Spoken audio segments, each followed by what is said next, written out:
Hai semua, selamat datang di channel Baca Saham. Pada video ini, kita akan membahas satu topik dengan judul 5 cara pilih saham bagus. Sederhana, cepat, logis, mudah, dan menghasilkan cuan. Tapi seperti biasa, semua pembahasan ini bukan rekomendasi dan hanya informasi. Ingat, kerugian kamu tanggung sendiri ya. Kita langsung masuk saja. Kriteria pertama adalah rasio ROE dan NPM di atas 15%. Ini merupakan dua perbandingan saham yang saya ambil, yaitu BBCA dan BBKP. Bisa teman-teman lihat di sini, angka rasio NPM BBCA adalah 43%, sedangkan BBKP adalah minus 111%. Untuk ROE, BCA memiliki ROE 21% dan BBKP memiliki ROE minus 33%. Nah, secara sekilas, dari dua perbandingan ini saja, apakah kamu mengetahui saham mana yang lebih bagus? Ya, tentu saja BBCA, karena memiliki NPM dan ROE di atas 15%. Penjelasan singkatnya adalah seperti ini. Untuk ROE merupakan perbandingan dari net income dibagi total modalnya. Berarti menjelaskan kemampuan perusahaan menghasilkan laba dari modal yang dimiliki. Sedangkan untuk NPM merupakan net income dibagi total penjualan, yang berarti menjelaskan margin bersih yang dimiliki perusahaan untuk menghasilkan laba dari total penjualannya. Nah, BBCA memiliki ekuitas dan penjualan yang lebih besar dari BBKP, tapi mampu menghasilkan ROE dan NPM yang lebih besar. Menarik bukan? Kenapa? Karena meskipun secara nominal BBCA memiliki ekuitas dan penjualan yang lebih besar, mereka masih mampu menghasilkan rasio keuangan yang lebih besar juga. Idealnya jika teman-teman berpikir secara logis, semakin besar nominal suatu angka, maka seharusnya semakin kecil persentase yang bisa mereka hasilkan. Tapi di sini BBCA menjelaskan bahwa mereka memiliki kinerja yang menarik terkait aspek ROE dan NPM-nya. Kriteria kedua, hasilkan laba dan laba itu terus tumbuh setiap tahunnya. Ini merupakan dua perbandingan saham, yaitu BMRI dan saham bank. Bisa teman-teman lihat di sini, EPS BMRI terus mengalami peningkatan dalam 4 tahun terakhir, dari 183 hingga 541.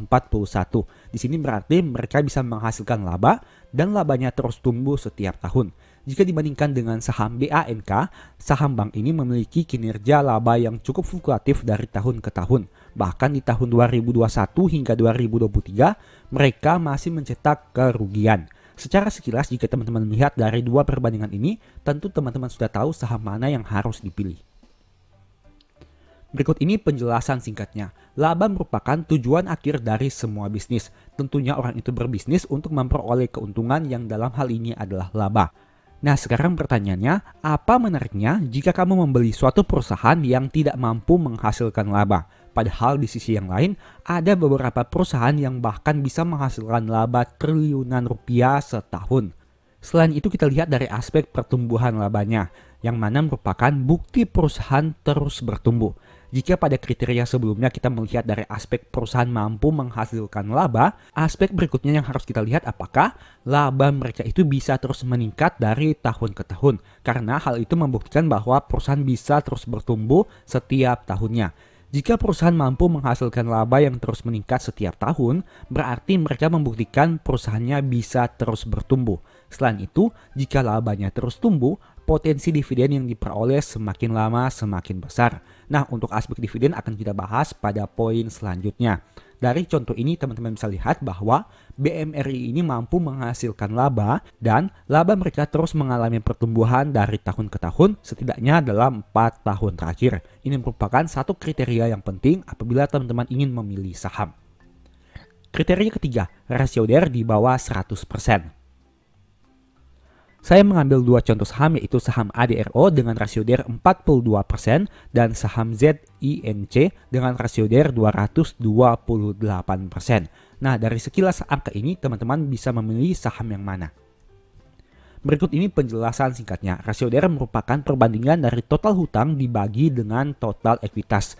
Jika perusahaan punya hutang yang lebih besar dari modalnya, berarti secara tidak langsung potensi resiko likuiditasnya semakin besar. Analoginya seperti ini, jika ada teman yang ingin pinjam uang, kamu lebih yakin pinjamkan uang 10 juta kepada orang yang punya modal 1 juta atau kepada orang yang memiliki modal 100 juta. Nah, kira-kira analogi sederhana dari aspek DER itu seperti itu. jika kita bandingkan total hutang dan total ekuitasnya. Tentunya semakin besar total ekuitasnya, maka semakin aman perusahaan itu. Jadi apabila teman-teman memiliki saham-saham yang punya DER di atas 100%, teman-teman tentu harus pertimbangkan juga dari aspek risiko likuiditasnya.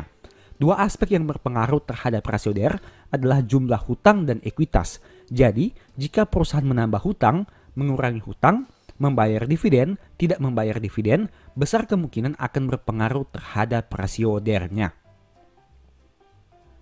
Teman-teman bisa lihat bahwa apabila perusahaan menambah atau mengurangi hutang, maka aspek total hutangnya akan mengalami perubahan. Sebaliknya, jika perusahaan membayar dividen ataupun tidak membayar dividen, total ekuitasnya juga akan berpengaruh. Sehingga dua aspek tersebut tentu akan berkaitan terhadap rasio DER secara keseluruhan.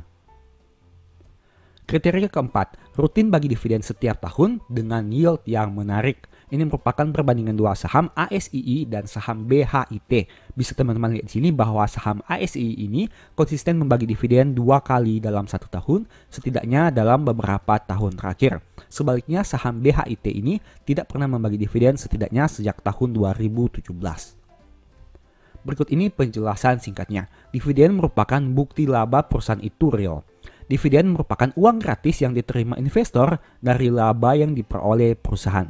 Perusahaan yang baik menurut saya adalah perusahaan yang selalu bagi dividen kepada pemegang sahamnya sesuai dengan proporsi laba yang dicapai. Jangan sampai labanya besar, triliunan rupiah, tapi pemegang sahamnya tidak dapat apa-apa. Nah, untuk memperoleh capital gain terkadang butuh menunggu dan ada kalanya menunggu dengan jangka waktu yang cukup panjang. Jadi, dividen bisa menjadi uang tunggu saat kamu belum dapat capital gain. Nah, terkait dividen, ada dua aspek yang perlu teman-teman lihat. Yang pertama adalah perusahaan rutin membagi dividen setiap tahun. Dan yang kedua, yield dividen yang dibagikan menarik. Jadi, jika ada perusahaan yang rutin membagi dividen setiap tahun, tapi yieldnya sangat kecil yang hanya 0,1, 0,2, atau 0,5%, tentu saham itu tidak terlalu menarik. Tapi jika ada perusahaan yang membagi dividen hanya 1 kali setiap tahun secara konsisten dan mereka memiliki yield di atas 5%, tentu saham itu lebih menarik. Nah, kemudian kita lihat penjelasan terkait pertumbuhan dividen. Pertumbuhan dividen itu merupakan kebahagiaan pemegang saham. Carilah perusahaan yang dividennya rutin setiap tahun dan rutin juga bertumbuh setiap tahun. Agar dividen semakin besar di masa depan, tentu perusahaan juga harus mampu menghasilkan laba yang semakin besar. Jadi, dividen dan laba merupakan dua hal yang sangat berkaitan. Pemegang saham bisa menjadi financial freedom di masa depan apabila dividen yang dibagi terus meningkat setiap tahun dan sampai di suatu titik di mana dividen yang dibagi bisa memenuhi kebutuhan hidup pemegang sahamnya. Itu merupakan salah satu ciri saham yang sangat baik untuk dipegang dalam jangka panjang karena menghasilkan capital gain tapi juga membagi dividen yang terus meningkat setiap tahunnya. Kriteria kelima, PBV masih wajar dan historikalnya masih aman. PBV merupakan perbandingan dari harga saham dibagi modal buku per lembar saham. Rasio keuangan ini memperlihatkan seberapa wajar harga saham itu dijual. Analogi sederhananya seperti ini. Apakah kamu mau membeli satu iPhone 15 yang dijual dengan harga 100 juta? Sebaliknya, bagaimana jika HP tersebut dijual dengan harga 10 juta rupiah saja? Tentunya akan sangat menarik. Nah, PBV ini tidak menjadi satu-satunya faktor penentu bagus tidaknya suatu saham. Tapi dengan metode valuasi sederhana ini membuat kamu bisa berpikir dengan waras tentang harga saham yang ditawarkan. Apakah harga sahamnya sudah sangat mahal dan tidak masuk akal? Atau apakah harga sahamnya sangat murah dan juga sudah tidak masuk akal? Kemudian kita lihat dari aspek historical PBV-nya. Historical PBV merupakan rata-rata PBV yang dihargai pasar. Ada beberapa saham tertentu yang PBV-nya selalu di atas 1 kali karena memang spesial. Contohnya seperti BBCA. Ada juga saham tertentu yang PBV-nya selalu di bawah 1 kali karena biasa saja atau tidak ada yang spesial. Itu biasanya saham-saham yang memiliki market cap cukup kecil ataupun saham-saham yang cenderung kinerjanya fluktuatif. Jadi, angka PBV satu kali itu tidak bisa menjadi patokan untuk menentukan mahal murahnya saham dan historical PBV bisa menjadi pilihan. Nah, jika teman-teman ingin membeli BBCA dengan PBV di bawah satu kali, tentu teman-teman tidak akan pernah membeli saham tersebut. Karena pada kenyataannya, saham BBCA selalu diperdagangkan di atas PBV satu kali. Historical PBV bisa menjadi salah satu patokan untuk menentukan harga beli dan jual suatu saham. Metode ini sederhana, tapi bisa dikatakan cukup powerful. Sebagai penutup, 5 kriteria yang dibahas tadi merupakan beberapa poin penting yang sebaiknya kamu pertimbangkan sebelum membeli saham. Kriteria tersebut memang tidak menjamin saham kamu pasti bagus dan tidak juga menjamin kamu pasti untung. Tapi setidaknya bisa menjadi filter awal agar kamu tidak salah melangkah. Dan poin-poin tersebut sebenarnya sudah saya bahas dengan detail di 3 ebook baca saham, baik itu The Stock Market, Strategi Nabung Saham, dan Cara Cepat Analisa Laporan Keuangan. Untuk selengkapnya bisa teman-teman baca di sini bahwa The Stock Market itu membahas terkait analisa fundamental dan money management. Salah satu poin pembahasannya adalah menentukan harga beli dan jual yang ideal, mencari saham yang salah harga, dan ada berbagai penjelasan lainnya. Nah, untuk strategi nabung saham merupakan fokus kepada metode nabung saham. Salah satu poin pembahasannya adalah rahasia dividen yang jarang diketahui dan bagaimana memiliki money management untuk mengurangi potensi nyangkut. Dan ibu ketiga adalah cara cepat analisa laporan keuangan yang mana mempermudah kamu untuk menganalisa laporan keuangan yang sangat banyak menjadi lebih sederhana. Apabila kamu tertarik melakukan pembelian ebook-ebook baca saham, silahkan chat saja pada nomor WA yang tercantum. Nah, demikianlah pembahasan pada video ini. Selalu ingat bahwa video ini bukan rekomendasi dan hanya edukasi. Segala risiko kerugian menjadi tanggung jawab kamu sendiri. Kira-kira di video berikutnya kamu ingin dibahas materi apa lagi? Tulis di kolom komentar ya. Semoga video ini bermanfaat. Thank you.